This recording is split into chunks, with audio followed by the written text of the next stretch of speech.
Di sebuah gedung pencakar langit di tengah kota, seorang CEO terkenal bernama Tuan Arman menjalankan perusahaan teknologi yang sangat sukses.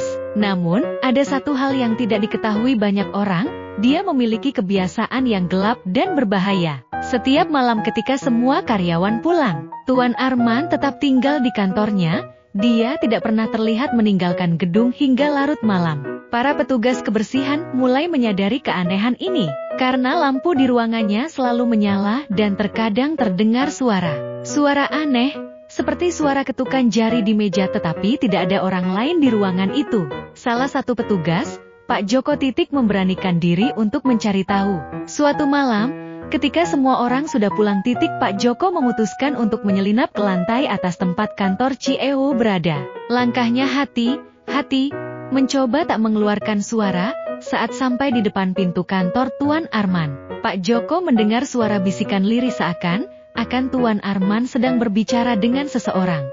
Namun, saat dia mengintip dari celah pintu, dia hanya melihat Tuan Arman duduk sendirian, wajahnya tertunduk menatap laptop. Tetapi sesuatu tampak aneh di belakang Tuan Arman.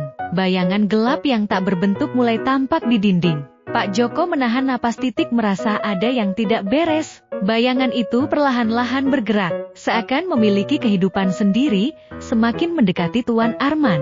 Saat bayangan itu mendekati kursinya, tiba tubuh Tuan Arman bergetar hebat, matanya terbelalak. Tetapi tubuhnya tetap diam di kursi, seperti dikendalikan oleh sesuatu yang tak terlihat. Pak Joko ketakutan, namun tak bisa bergerak. Dia hanya bisa menatap saat tubuh Tuan Arman mulai bergerak. Gerak aneh, kepalanya terkulai ke belakang dengan wajah yang tampak menahan kesakitan.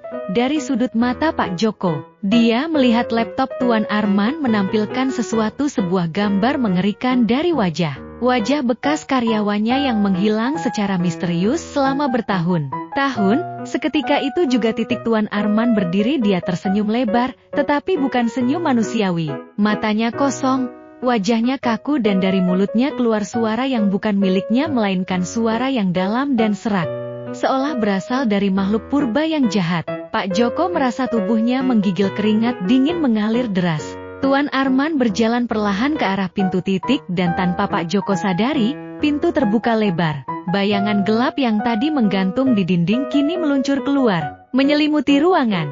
"Kamu sudah melihat terlalu banyak," suara itu bergema. Bukan dari mulut Tuan Arman, melainkan dari bayangan yang kini berada tepat di depan Pak Joko.